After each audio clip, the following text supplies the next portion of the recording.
Era dominasi Barat sedang di ujung tanduk. Di saat negara-negara raksasa sibuk saling sikut, sebuah kekuatan baru muncul dari Khatulistiwa.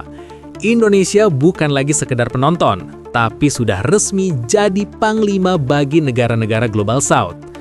Kenapa dunia sekarang harus tunduk dan dengerin suara Jakarta? Apa yang terjadi di sepanjang 2025 sampai bikin posisi kita naik kelas dari penonton jadi penentu kebijakan dunia? Apakah ini awal dari runtuhnya dominasi dolar dan sistem lama?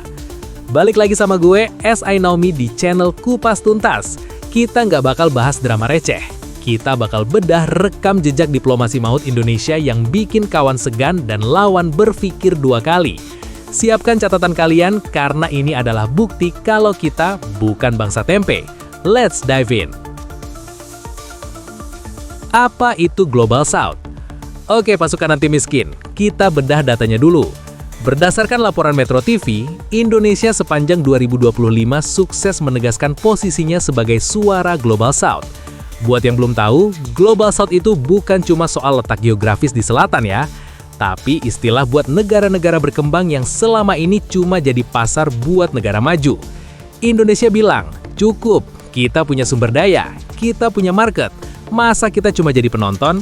Di tahun 2025, jejak diplomasi kita makin jelas. Kita bukan lagi cuma minta bantuan, tapi kita yang nawarin solusi buat ketahanan pangan dan energi dunia.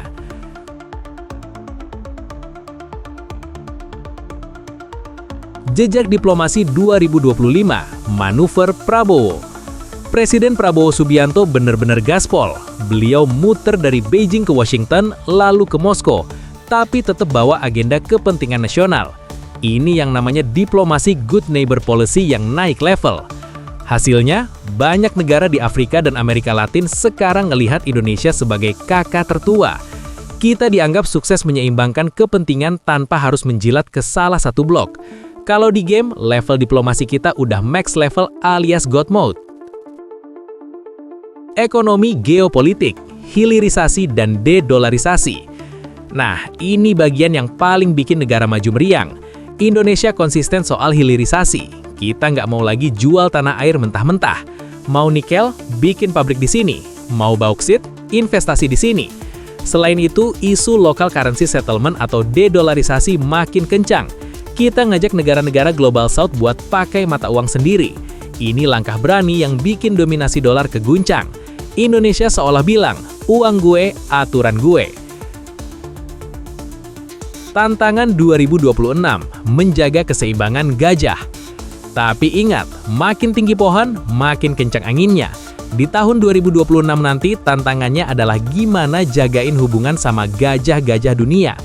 China adalah mitra ekonomi terbesar, tapi Amerika adalah mitra pertahanan penting. Ini tuh kayak kalian punya dua mantan yang sama-sama tajir dan posesif. Salah langkah dikit bisa dikeroyok.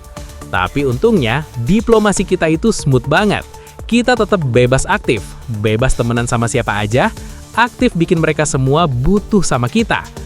Kesimpulan gue, jejak diplomasi 2025 adalah pondasi buat Indonesia jadi raksasa baru di 2045. Kita bukan lagi negara yang cuma bisa bilang yes sir, tapi negara yang bisa bilang, wait, let's talk about my terms first. Gue prediksi tahun depan Indonesia bakal dapat tawaran gabung ke blok-blok ekonomi lebih besar dengan posisi tawar yang jauh lebih tinggi. Suara Global South bakal makin bulat di bawah kepemimpinan Indonesia. Kita sedang menuju era di mana Jakarta adalah salah satu pusat gravitasi dunia. Nah, menurut kalian, pasukan anti miskin, apakah kalian udah ngerasain dampak Indonesia jadi pemimpin negara berkembang ini di kehidupan sehari-hari? Atau kalian punya usul Indonesia harus ngapain lagi biar makin disegani? Tulis opini berkelas kalian di kolom komentar. Jangan lupa like kalau kalian bangga jadi warga negara Indonesia, subscribe channel Kupas Tuntas, dan nyalain loncengnya. Karena melek politik internasional itu cara biar kita nggak gampang dibohongin. Gue pamit dulu mau lanjut diplomasi sama abang nasi goreng depan komplek. Siapa tahu dapat diskon khusus buat Panglima Global South kayak gue. Gue S.I. Naomi, tetap inovatif, tetap optimis, bye-bye.